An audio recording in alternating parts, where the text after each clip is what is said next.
Hey everyone, Golden Ninja 3000 here again. Today I'm very excited to be reviewing my first convention exclusive LEGO minifigure. This is Supergirl, based on the popular Arrowverse series that ran for 6 seasons. This figure is based off her appearance in season 5 and was exclusively given out at a sweepstakes raffle online in the US for DC FanDome in 2020. Only 1,495 of them were ever made. Unfortunately, my entry into the sweepstakes, I don't think it ever even went through, so I didn't actually receive one of these minifigures. Instead, what I've done is I went on eBay and I bought this for an obscene amount of money, the most money I ever have or ever will spend on a single LEGO minifigure, because Supergirl is one of my favorite superheroes. I really, really loved her TV show, and I was really on the fence about whether or not to keep this set, but I decided to do so, and so now I'm reviewing it for you guys. I actually have bought San Diego Comic-Con exclusive minifigures in the past, but because they cost so much money, I've often just hung on to them, debating whether or not to open them, and then I eventually just end up selling them because I just can't justify keeping them for that much money. I paid about $480 for this Supergirl minifigure. That is a crazy amount of money. I've had her for about 3 months now. I was really debating about whether or not to open it, but for personal reasons, I won't be making many LEGO videos on this channel going forward, so I thought I would kind of go out with a bang and treat myself, and that's why I'm doing this review for you guys. So she does come with this little card that says, "We know you'll enjoy the enclosed DC FanDome LEGO Supergirl minifigure. Thanks for entering our sweepstakes." I really wish your sweepstakes had worked for me because I really wanted to win one of these and not pay so much money on eBay. But that's where we are now. I was like really looking out for this in 2020. I almost said 2014. But yeah, I was really looking for mine to come in the mail. It never did. But like I said, I think that that's just because I entered the sweepstakes wrong. Like, I don't think the form worked because so many people were trying to enter at the same time. But she does come in one of these classic San Diego Comic-Con clamshell pieces, because she was supposed to be a San Diego Comic-Con exclusive. And then, of course, because of COVID, we got DC FanDome, which is why you've got that logo in the corner. You can see all of my lighting equipment reflecting off of it. There is our first look at the minifigure. I do really like the figure, just based on what I've seen online. I do think it could be a tiny bit better, but we will talk about why I think that once I'm actually into the figure. And then on the back, it says #Supergirl and just has all the legal information that you need to know. Okay, so let's go ahead and get Supergirl open. I really cannot believe I'm about to open this minifigure because it just costs so much money, but you know what? It's Supergirl, so I guess here we go. The card does slide out, and there is the minifigure herself. I don't even want to touch the minifigure because it's so valuable. I have no idea where I'm going to display her, but let's go ahead and get her on the minifigure stand so that we can take a closer look. Well, here she is, our first and only minifigure of Melissa Benoist's Supergirl. I hope I'm pronouncing her last name correctly. But I mean, say what you will about the show, I never finished it. I stopped somewhere in season 5 and I really need to finish it. I mean, Melissa Benoist always did a wonderful job as Supergirl, and I really loved her for so many years, which is why I wanted this minifigure. And this suit design from season 5, I think, was definitely the best. I know some people didn't like the pants, some people didn't like the bangs. For me, I really loved it. I thought that it was such a striking change to the character. And honestly, I'm glad that this is the version that LEGO has gone with, because we've gotten, those regular Supergirl minifigures in the past based on the comics. We don't have a ton of them, that's for sure. But, we have the classic version in the skirt with the ponytail. We got the ponytail in LEGO Dimensions. We got the over-the-shoulder hairpiece in 2015. So honestly, I'm really glad that LEGO went with such a different Supergirl.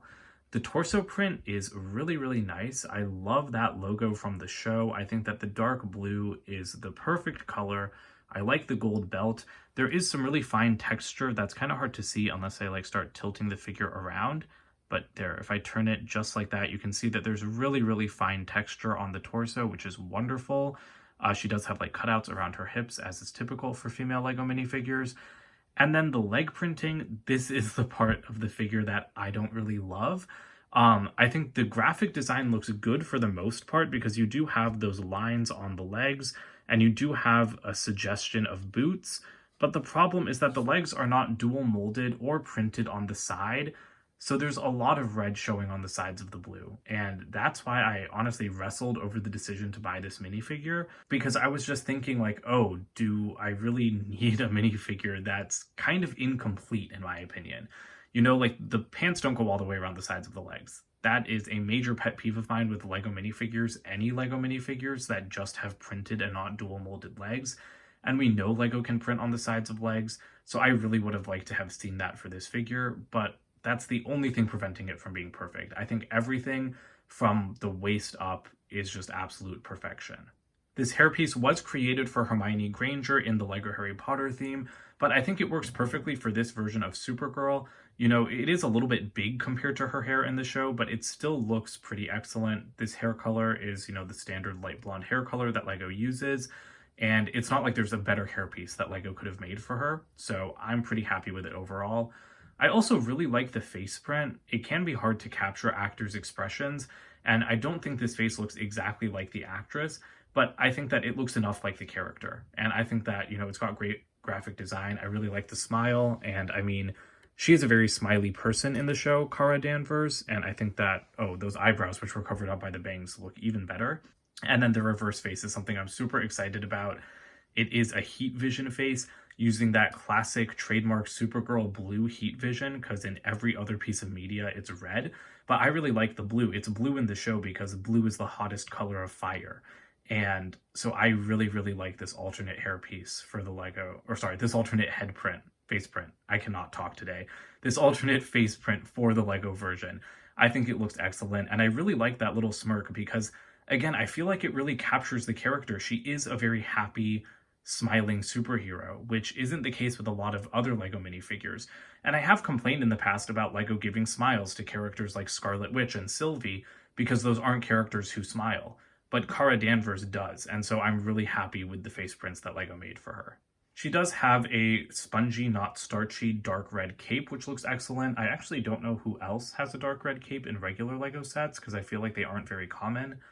And there is a look at that excellent back printing, which again has very fine texture, very defined back muscles as befitting a Kryptonian.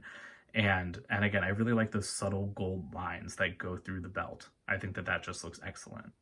So that about wraps up this review. It's just the one minifigure, and like I said, it's not perfect, but I'm really, really glad that I have it. Even if I had to pay an arm and a leg, I would not advise paying that much money for this.